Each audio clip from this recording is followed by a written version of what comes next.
Alors moi c'est Lauriane Mandeville, je suis psychomotricienne en libéral et je reçois au cabinet majoritairement des enfants de 1 à 10 ans, soit pour des retards simples, soit pour tout ce qu'on appelle des troubles du neurodéveloppement, soit pour des petits justement qui ont du mal sur l'acquisition de la marche, la tenue assise, les retournements.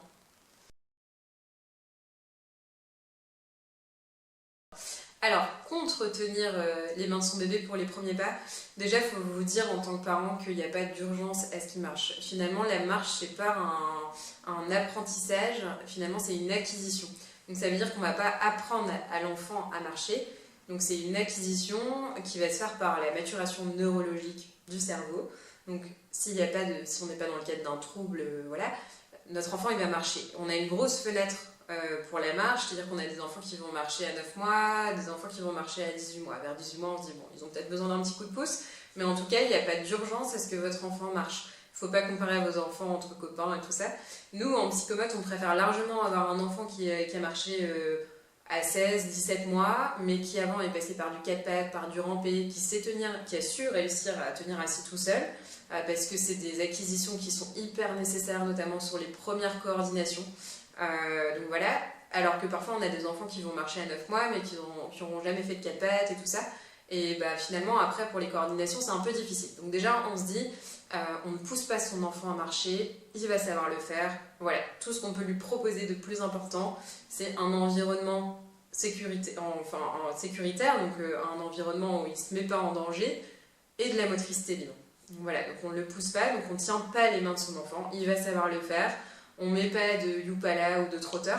Pourquoi? Parce que y a plusieurs choses. En fait, déjà, notre enfant, il va avoir besoin de ses mains pour se rééquilibrer. Au début, quand on voit les enfants commencer à marcher, ils ont leur couche, ils ont leurs grandes jambes qui sont écartées. Et souvent, ils ont les bras, ce qu'on appelle nous les bras en chandelier.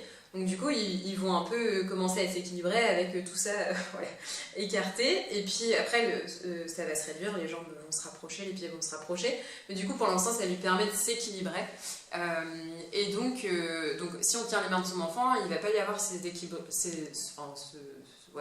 sensation d'équilibre.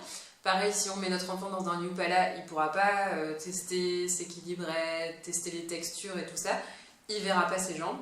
Donc en fait, marcher, c'est et faire marcher ses jambes, et donc réussir à marcher, mais aussi, c'est des coordinations œil-jambe, donc il faut qu'il ait un visu sur ce qui se passe devant quand il va marcher. Donc dans un Yupala, c'est pas possible.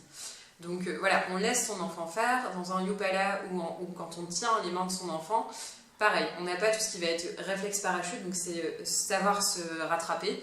Tous les enfants vont tomber en apprenant la marche, c'est normal, le développement c'est comme ça. Par contre, s'il n'est pas dans des bonnes conditions pour apprendre à marcher, donc c'est-à-dire si on ne le laisse pas faire seul, il ne va pas avoir ce réflexe parachute de mettre ses mains comme il faut, donc il va mal tomber. Plus tard, c'est des enfants qui, quand ils vont chuter en récréation, ils vont mal retomber. Ils ne vont pas avoir ce réflexe parachute, ils vont plus vite se faire mal au visage, voilà. Donc hyper important de laisser son enfant marcher tout seul, il va savoir le faire. Donc en mot de la fin, le plus important en tant que parent, c'est de vous dire que votre enfant il va marcher, donc il faut le laisser faire à son rythme, dans un environnement en sécurité, et sans lui mettre de contraintes, donc c'est-à-dire on ne va pas le contraindre dans des chaussures qui ne sont pas adaptées, et on ne va pas mettre des chaussures très tôt.